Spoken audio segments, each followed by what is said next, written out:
आज वैदिक आश्रम में जो दूसरी या तीसरी बार औषधि के लिए आए हुए हैं, ये भाई साहब भी दूसरी बार आए हैं। ये औषधि के बारे में बताएंगे, अपना अनुभव क्या रहा इनका। जी आप अपना नाम बताओ पहले। मेरा नाम कर्नल राजेंद्र है। मैं वैसे तो करनाल का रहने वाला हूँ, लेकिन इस वक्त पंचकुला में रहता हूँ और पंचकुला से आया हूँ। वैसे तो करमवीर जी को तो हम कई सालों से जानते थे, उनके बारे में बहुत सुन भी रखा था मैंने, पर बीच में हमारा संपर्क टूट गया क्योंकि मैं भी बाहर रहता था और वो भी शायद पूना चले गए थे।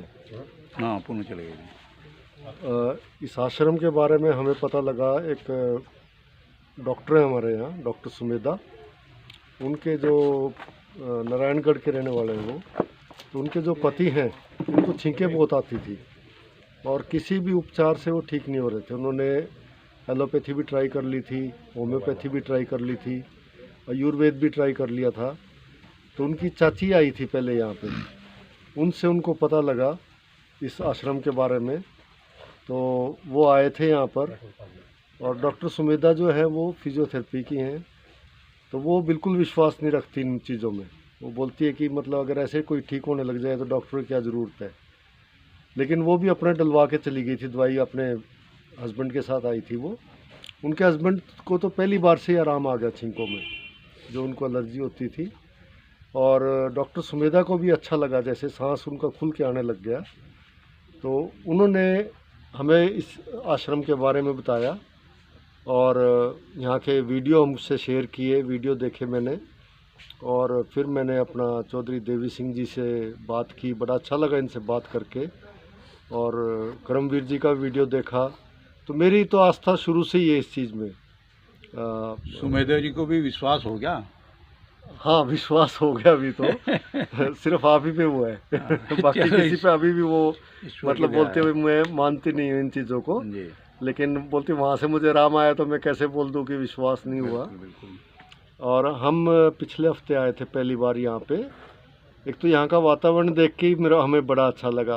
वहाँ की दूषित हवा से एकदम ताज़ी हवा में, रास्ते में भी मतलब हमने बड़ा आनंद लिया। आज तो कुछ ज़्यादा ही लिया। रास्ते में भी खुली हवा, मतलब ये आजकल बड़ी कम मिलती है हर जगह प्रदूषण इतना फैलता जा रहा है।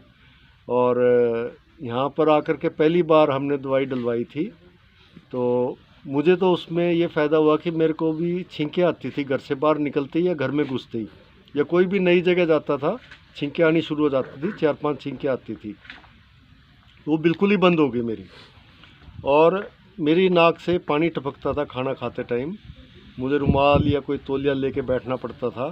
अब वो टपकना बंद हो गया पहली बार की दवाई से, लेकिन आता है पानी इकट्ठा हो जाता है, मुझे जाके साफ़ करना पड़ता है वो, लेकिन वैसे नहीं है जो पहले हालत थी, उसमें काफ़ी आराम है। और जो मेरी वाइफ आई है यहाँ पे, उनको अस्थमेटिक हैं वो जी, वो कई बार रात को जो है मतलब सो नहीं पाती थी, लेकिन एक हफ्ते से उनको कोई दिक्कत नहीं हुई रात को सोने में। किस वजह से नहीं सो पाती थी? उनको एक्चुअली क्या हुआ था, कोविड हुआ था, और कोविड के बाद उनकी जो श्वास नली है वो सख्त हो गई थी, एक किस्म से सिकुड़ गई थी वो। जो हमने अभी टेस्ट वगैरह करवाए उनके, उसकी दवाई भी खा रही है एलोपैथी की वो, तो उनको भी काफ़ी आराम मिला इसमें। और मैं तो देवी सिंह जी को और उनके, मैंने तो कल बातचीत में बोला उनको, मैं भाई धन्य आपके माता पिता जिन्होंने आपको ये संस्कार दिए, जो आप ये सेवा कर रहे हो समाज की। और आजकल तो माँ बाप ये संस्कार देते हैं, बेटा पैसे कैसे ज़्यादा कमाना है, और इनको संस्कार दिए हैं कि बेटा पुण्य कैसे ज़्यादा कमाना है, जो कि कोई बिरला ही देता है। तो धन्य इनके माता पिता। अजी धन्य तो हम हैं जो ऐसे माता पिता को पैदा हुए। ये तो धन्य है ही हैं वो हमारे से धन्य नहीं, हम उनसे धन्य हैं। बिल्कुल सही बात। वो आपने देखे नहीं, ऐसे बुजुर्ग तो होने ही मुश्किल हैं। और बड़ा अच्छा लगता है यहाँ आकर के भी। मतलब हम आए थे तकरीबन आधा पौना घंटा हो गया, जाने को दिल नहीं कर रहा वैसे तो, पर अंधेरा होने से पहले वापस पहुँचना है। नहीं रुको, आपका घर है और स्वागत है आपका। हाँ, और आम के सीजन में जरूर आवें। नहीं, आम के सीजन में तो हम आएंगे, आपके स्विमिंग पूल में भी नहाएंगे बहुत बहुत धन्यवाद कर्नल साहब का।